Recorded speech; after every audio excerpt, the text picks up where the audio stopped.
pandemic. People are experiencing more stress, there's anxiety around work. People are trying.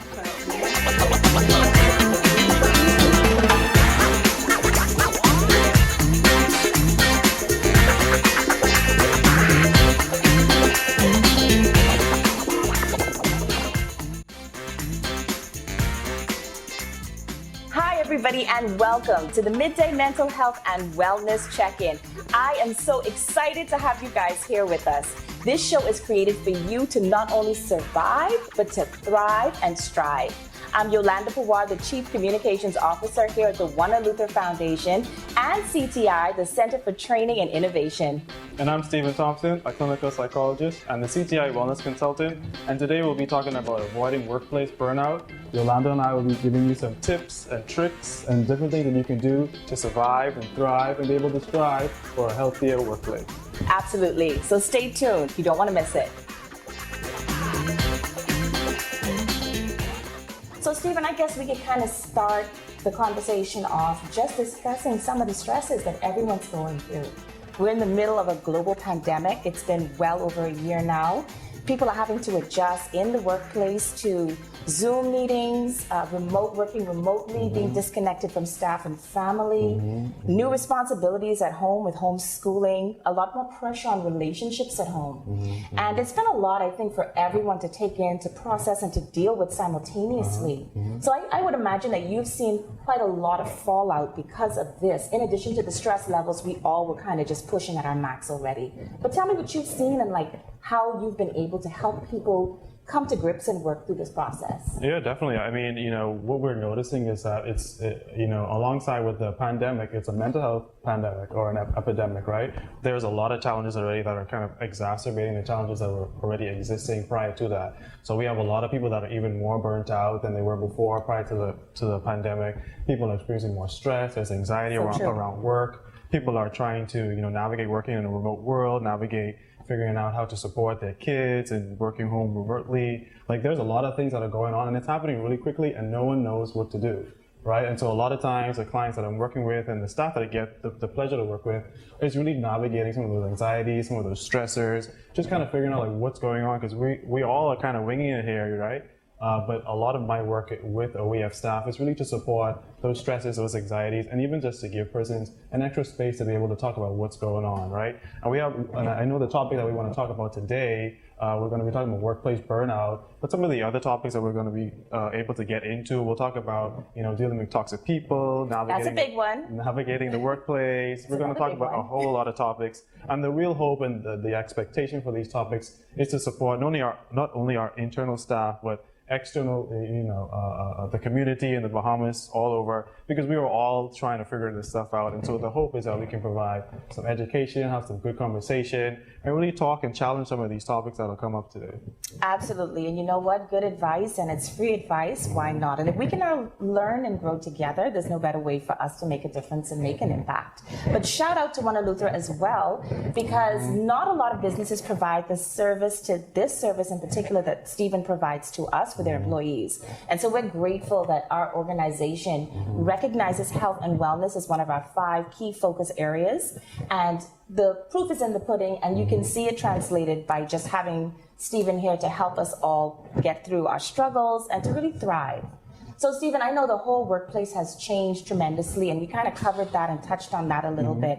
What are some practical tips that employees can take just right now to manage anxiety? Anxiety is a huge one. How do you do that? You're worried about if you're going to contract COVID from your coworker, if you're properly sanitizing, you're wearing your mask, you want to do your due diligence. But what can we do to deal with the anxiety that's behind all of this? Definitely. And I think, first of all, we have to talk about the fact that workplace burnout has several implications, negative implications on organization in total, right? So when you talk about being able to achieve goals, innovation, retention, just overall health and the cost for health for employees and whatnot, those are challenging things in of itself. So when we think of organizations and what they can do to support their employee health, I mean, not only to hire a wellness consultant to work with employees, but really to challenge and look at some of the policies and procedures and make sure these things are being communicated in an effective way when it comes to expectations with quarantining, expectations with what it means if you do have to quarantine, and are you still going to get paid? What are some of those things? What do some of those things look like? Because it's going to be important, because no one knows what's going on, and so if at least the place where you spend 7 to 8 hours a day, you know what's going on, you have an expectation or an understanding of what happens, or if there's lockdown, what happens, how does it impact your livelihood? Is there support for your kids that are at home or working from home? Being remote, doing the remote work and supporting your staff and learning that and figuring that stuff out is really helpful as well. And those are some of the tips, but really being able to support with having the conversation, being able to communicate with staff, talk with staff, set a space where you can be able to have staff come and bring their challenges and what's going on, because no one knows what we're dealing with and how long it's going to last. So until you have an open communication between leadership and staff and everyone to be able to talk about what's going on, you're going to have a lot of challenges. People are going to be burnt out, they're going to be stressed out, you're going to notice a lot of people are going to start being absent, people are going to start getting sick and they don't actually have COVID, they're just really stressed out. So there's a lot of things that we're seeing, but unless we're aware of those things, there's only so much that we can do. Well, I like that. So it sounds like clear communication is like number one on the part of the company to the employees about what they can expect in terms of their job function and their job roles, as well as the company's policy toward dealing with COVID in the workplace. So I really love that. Of course, that's my area. So clear communication is definitely something that I think gives all of us a sense of peace and some sort of clarity about how we navigate the way forward. But let's talk about just sitting at your desk dealing with anxiety. Maybe what are some of the symptoms? I think there are people who may suffer from anxiety but not realize when they're at the threshold where it can be a problem. So maybe let's talk about what that feels like and what that looks like to somebody. Yeah, so I mean, there's a lot of things, when it comes to when we experience anxiety, especially in the workplace, you'll notice when you're there can be anxiety around just kind of watching the clock all the time, kind of watching your calendar all the time. You're constantly checking your emails because you're worried about when you're going to get this email. You're also checking, Facebook to see, what's happening in the news to figure out, are we going on lockdown? What is going to be said about, what is the next, situation that's going to happen. So I think a lot of that happens, but what we also see is you'll see a lot of persons in the workplace that are either not eating at all or they're overeating for lunch. You'll see persons that are really stressed out and they have back problems, they have neck problems, they'll also experience stomach problems when they're really stressed. And then you'll also notice challenges where some staff that maybe used to be a lot closer together may start to begin to disengage, where you're not seeing a lot of socialization in the workplace. Particularly, we're talking about social distancing as something that's important to be able to do as a part of, being safe in the pandemic. But you'll notice it'll happen a lot more. Even on the flip side, you'll notice that staff may huddle together more because they're really more, trying to figure it out, and everybody's, trying to survive and understand, and they don't have a lot of social interaction outside of the workplace. And so there's a lot of different things that kind of show up. But you'll notice it, and you may even see staff that are just not coming in as much, or you'll see staff that are coming in an hour later, or they're staying so much later because they can't get stuff done during the day because they're thinking about how they're going to deal with their kids. There's so many things that happens that kind of results in, staff that are just anxious, just really anxious and stressful, and it really makes that 8 hours, that 9 hours really challenging to be there. Right, and if you're working remotely, it's the same thing. I think it's almost double the stress because being outside of the physical work environment, you sort of lose, or you can lose the clarity around what the expectation is that we talked about earlier. Should I be glued to my computer the entire time and available no matter what, 24/7? Like, when is it just too much? Like that last email, do you just keep going for the 8-hour stretch, and then also 10 p.m. you want to get up and check it? So I love the idea of being able to regulate yourself, being able to say and create structure that, hey, I'm going to check my emails between these hours, and then I will check back in around midday, or I'll have another check-in around 6 p.m. and kind of creating that structure for yourself based on the expectations of your department and your personal abilities to get things done. Someone once told me, a very wise person, that work expands to fill time. So the truth is, you'll never run out of work to do. Like, it will never shrink, and we live in the technology age. So everything is instantaneous. Access to requests, access to information. So it's not going to slow down. And until you slow down, put things in perspective, set priorities for yourself, and be able to structure your workload and your communication with your colleagues and your superiors, it is going to be a little difficult. In fact, it's going to probably be a lot difficult.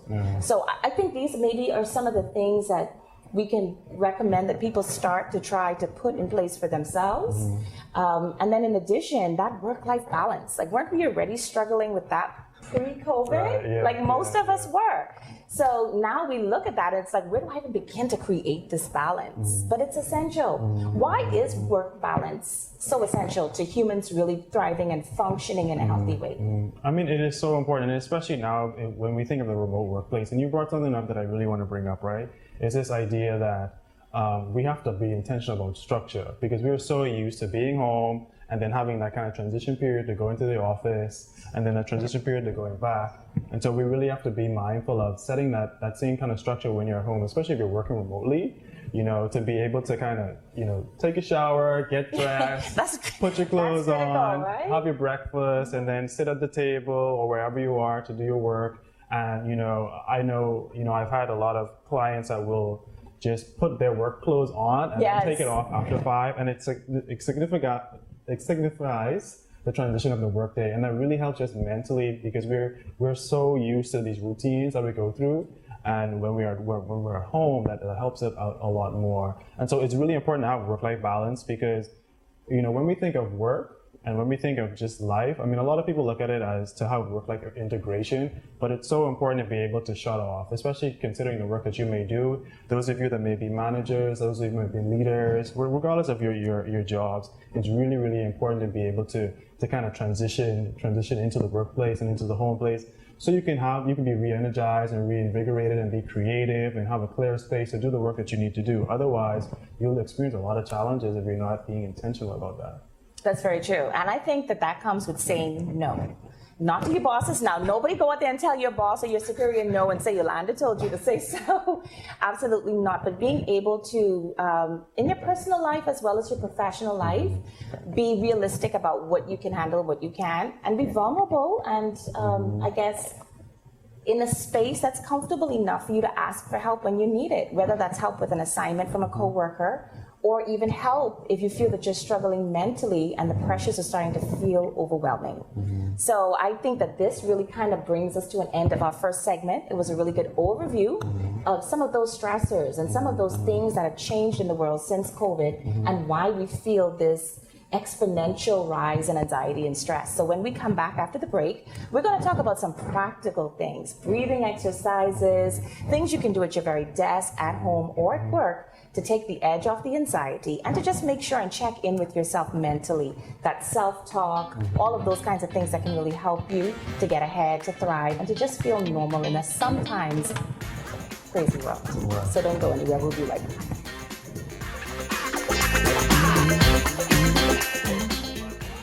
Welcome back, guys, to the Midday Mental Health and Wellness Check-In. I'm so excited that you stuck around and decided to spend your lunchtime with us, because we have some powerful information, some great tips to help you to thrive. And I'm going to kick it over to Stephen so he can continue the conversation about tips you can take. Stephen, what do you have for our audience? Definitely. So, you know, we just ended with talking about setting boundaries and the importance of saying no, but it's super important, especially now that the days are kind of running into one another and we're working remotely, to be able to set boundaries and be intentional about setting boundaries, right? Not just to say, you know, it's important for us to be able to set alarms, you know, to wake up, to know when it's time for us to be done with work, to come to lunch and have a healthy lunch, and to be able to come here and have lunch, to really take care of yourself. But it's so important because, you know, especially if some of us are working from home, it may be easy to just have our laptops in front of us and be waiting for our bosses or whoever to reach out and email us, and then we're responding to emails at 11 o'clock at night. Then it leads into us not getting enough sleep. So there's so many challenges associated with that. But to be able to be intentional, you have to be intentional about setting boundaries, you know. Set your alarms, be mindful of the work day that you're working in,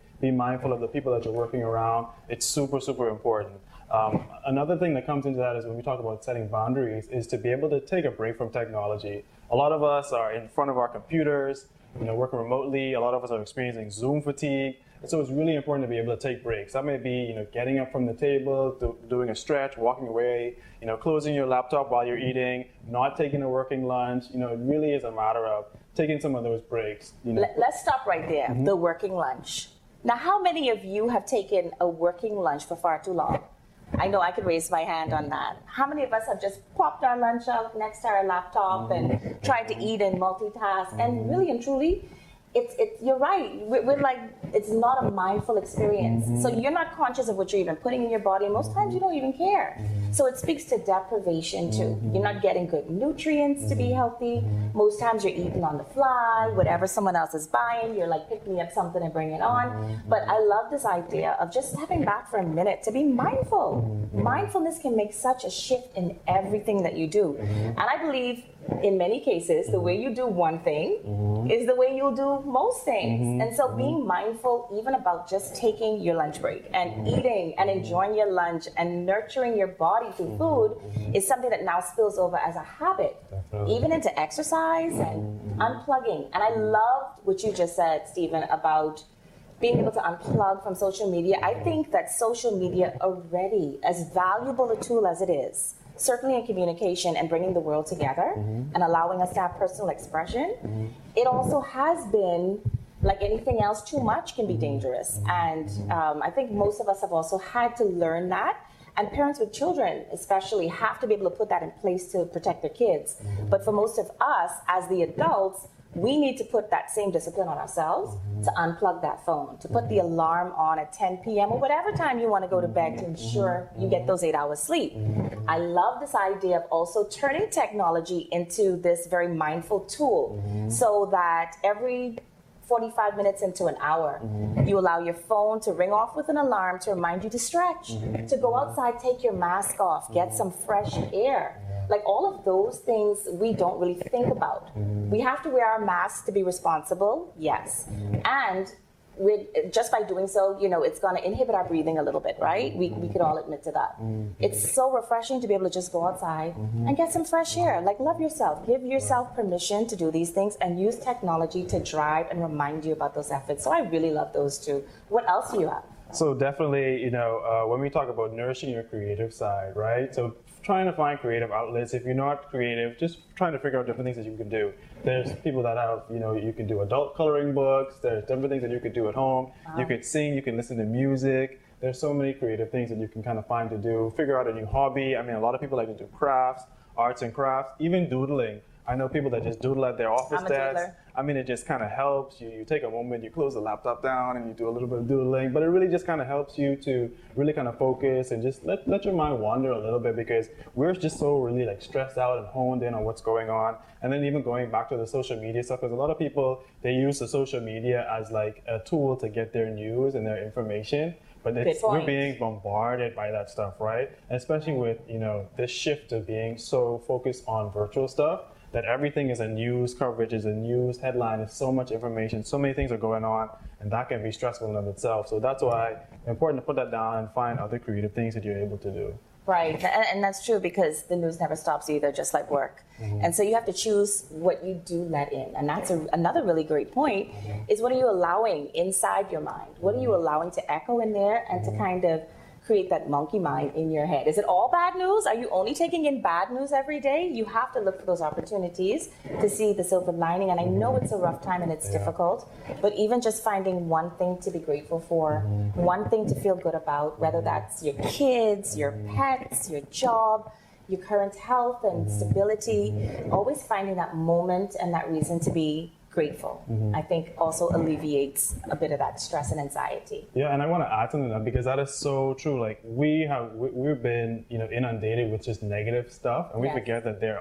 is actually good stuff going on in our lives. The fact that we're here and I'm able to talk to you, Yolanda, we get to talk to you all, and to talk about this stuff while you're here at lunch.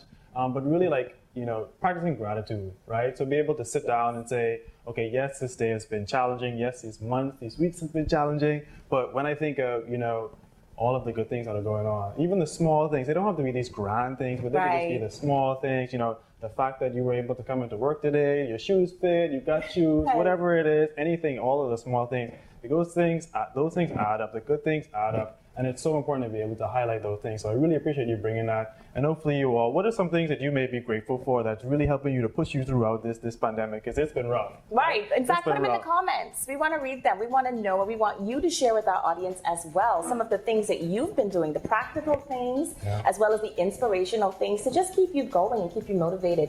You never know how your positive word can impact someone else, so don't hesitate to let us know in the comments.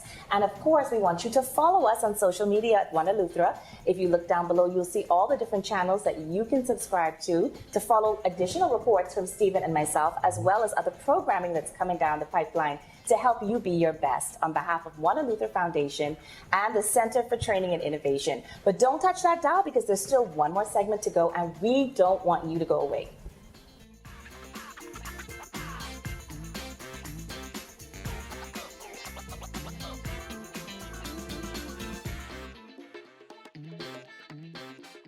Welcome back, everyone. We're really excited that you all are here on your lunch break.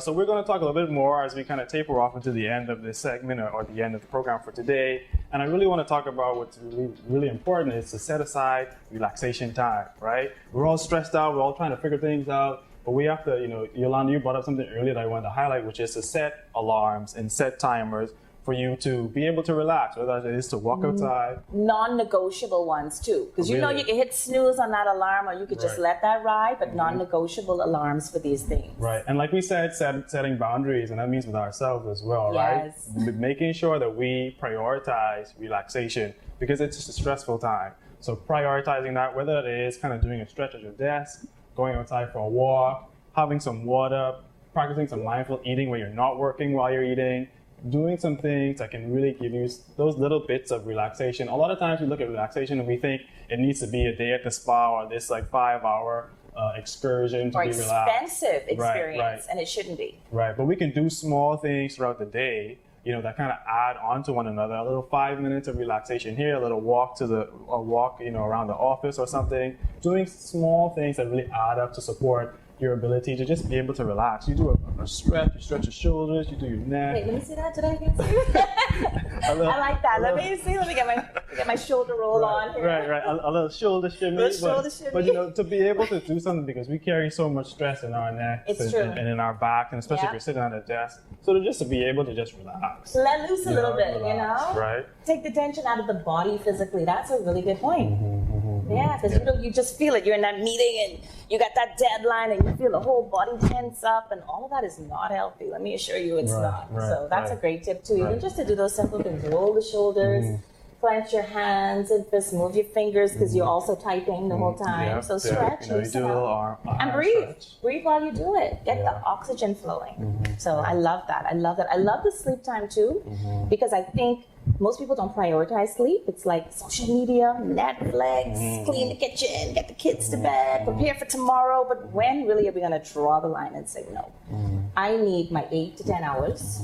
Now, I know the older you get, I'm not sure if it's less or more you need. I always feel like the older you get, the more you need, but it might actually be in the reverse. But definitely for healing, definitely for healing and a healthy immune system, you need rest. The body needs rest, so take it. You deserve it, absolutely. And what else can we do, Stephen? Definitely. When it comes, so it's important when we think of getting enough sleep, and not just the 8 hours, but that good 8 hours of sleep, right? Right. Being able to have deep sleep, because that's a restorative sleep. So if you're not sleeping well, if you're not able to get those enough hours of sleep, you're gonna have challenges where the next day you're still gonna feel sluggish, and you're gonna have challenges with concentration, and like you said, Yolanda, your immune system can become even more compromised if you're not getting enough sleep. So it's really important to be able to do that and be intentional about that, because it can be challenging, especially if you are working from home and the days and the hours kind of run into one another. Being intentional, setting alarms, staying to those alarms. Not working in your bedroom, not working in your bed. That's a good one. Putting your phone to the side. That's a really good one. Let's talk about that, because a lot of people even bring TVs and their laptops into the bedroom, and it disrupts your sleep. If you make your body accustomed to doing work in that space, then it's going to be harder to really create the environment you need to wind down. Yeah, it's going to be used to being alert. Right. So it's going to be challenging when it's time to go to sleep. when you're so used to just being alert, you're being active, you're working, you got lights going on. You just work until you pass out. You know how it goes, until you start nodding, what we call a dive and conk. Until you start dive and conk, you just keep working. That is not healthy. That's not it. You actually should have a wind down routine and a bed routine to comfort yourself, to prepare yourself to sleep, and to go and transition into that deep, restful sleep. And also kind of just to prepare you, prepare the environment, dim the lights, take a shower, do whatever it takes. Spray your lavender, soothing aromatherapy, or light your candles, and just take advantage of that 5-10 minute window that you have right there to relax. So it doesn't have to be difficult, but if you can make it a routine, believe me, it adds up, it's cumulative, and you will see the results. Yeah, definitely. And I think we talked about a lot of great tips today to share with you all here, while you're eating your lunch.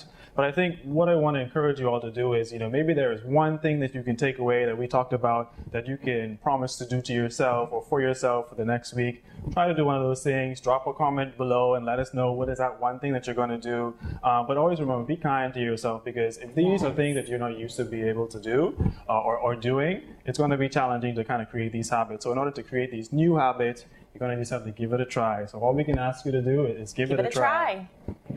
Absolutely. I think that's the best advice. Hey, and if at first you don't succeed, try again. It's your life, it's your health, it's your wellness, and we want the best for you. Thank you so much for tuning in. Thank you for staying with us.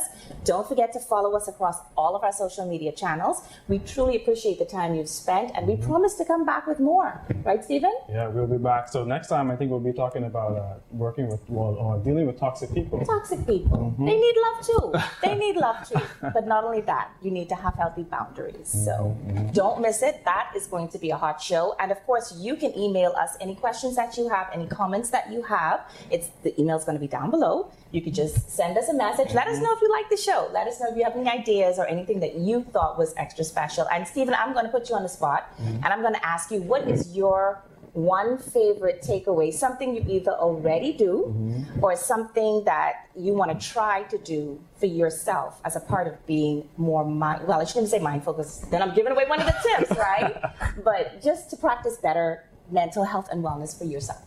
I think for me, the biggest one is either to set boundaries or to constantly take technology breaks. And I think those two kind of work together, but because we work remotely, it's so important to just be able to set boundaries. 5 o'clock, 5:30, I'm putting the laptop away, I'm putting my phone away, I'm going to go outside and just do something else. So really setting those boundaries, holding myself accountable, and going forward in that way. What about you? What is something that you got to take away? I love it. There were so many.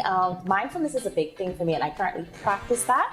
But I think that I can do that a little more and create a little more structure, I think, personally around my day. But let us know what it is for you. Once again, thank you for tuning in, and we will see you next Monday. And you know what? Next time, y'all bring us something to eat, please. We could use lunch on this show. Sounds good. All right.